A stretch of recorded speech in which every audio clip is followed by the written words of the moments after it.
And welcome back. It's finally time to unpack that high energy season 44 premiere of Survivor. Okay, real fast, what were your thoughts? There were a lot of medic calls. A lot of medic calls, yes. The guy that fell off the rock, they made it look in the ad like he fell off a cliff. It's way more dramatic than it was. So I understand why he's fine. Yes. And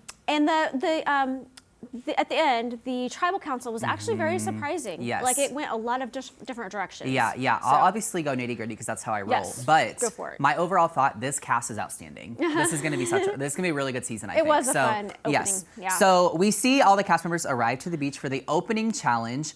And here's my first thought, right? I think all the tribes are split up very well because once they got back to camp later on, I felt like there was like a good mix of personalities on each. Yeah. And I don't feel like, granted, it was only the premiere. I don't feel like any team is like too much stronger than the other, which I feel like we've seen in the past. In the past, we absolutely have. Blue team is always like way stronger. Yes. But something we did see on this premiere that we don't see often is one of the players, Bruce.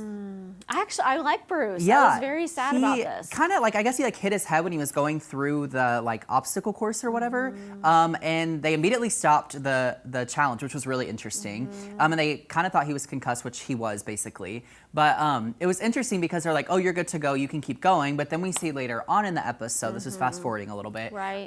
But they come back to the beach at night before the castaways are going to sleep. Yeah. And Bruce is not clear to continue on in the game, which was really sad. His blood pressure was off. Yeah. It was really bad. They told later on that he was actually completely fine. Yes. But they were safe, and I appreciate that. Well, and I think it's sad to see because people give up so much to go out and do this show, and then to go out because of a concussion that you got 5 minutes into the game is really sad to see. Yeah. So I didn't love that. But you know what? It was sad. This is Bruce. But Bruce is good, and that's really all that matters. Yeah. So, okay. So then we see the sweaty versus savvy return that the two tribes have to do when they get back. Which would you pick?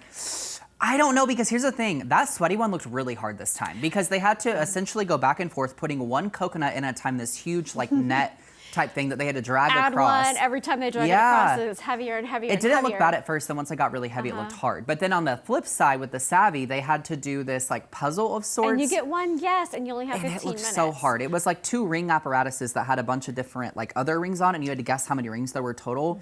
But Helen and Carson figured it out so fast, which blew my mind. But that looked really hard. I would have picked the sweaty just because I know I could fight my way through you could do that. it. I believe that for you. Yeah. Yeah, I don't know. Both looked kind of hard to me. I would be more likely to do that. Yeah, for sure. Okay, now you talked about the player falling off the rock. So we see Matt. This is Matt. Matt is He's very ambitious. He's very ambitious on this season, which I appreciate. He wanted all the Survivor experiences like all in 5 minutes. Yeah, he like foraged like right off the bat, and he did the sweaty challenge. But then he goes up on this super high, well, kind of high rock is what we'll call it, and just falls down, just like plummets. There's no reason for you to climb that. Like, say if you're getting hurt for like a challenge. I know. But don't get hurt. I'm when like, it's you're on not day important. 2, bro. Like, what are you trying to prove? I really don't understand. But he's fine.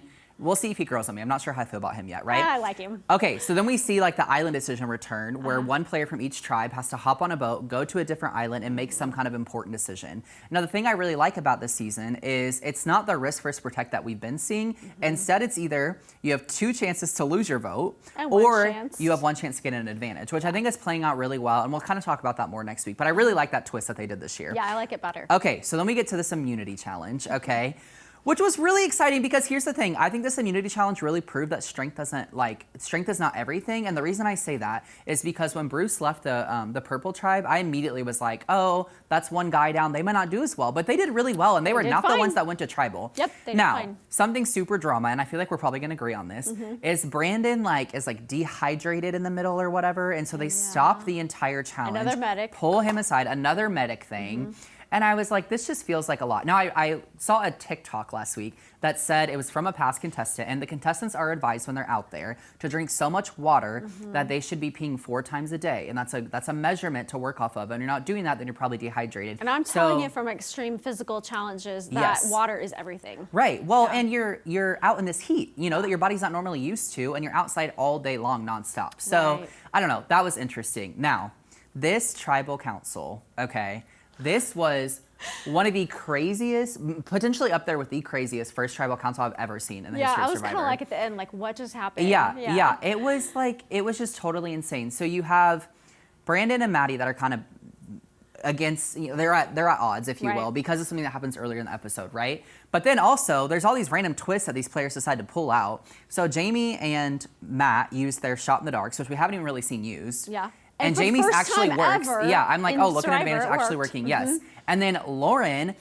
when she went to the island, she got an advantage where she could like give up one vote to get an extra vote. So she didn't have a vote either. So we're down to 3 votes. Yeah. And then Brandon uses his idol, which there was 2 votes for him, and the only vote cast for Maddie was from Brandon. So Maddie goes home. Yeah, it was one vote. literally insane. On one vote. Yeah, this was an insane tribal. I don't understand the shot in the darks being used because I don't feel like there was enough happening for them to be able to use it. No, but they got it all out yes, there. yeah. So long story short, this season is literally insane, and I'm really excited to see where it Looking goes. forward to Wednesday night. Yes, a brand new episode this Wednesday. All right, big thank you to all of our guests on today's show. We'll see you on Thursday. Bye-bye.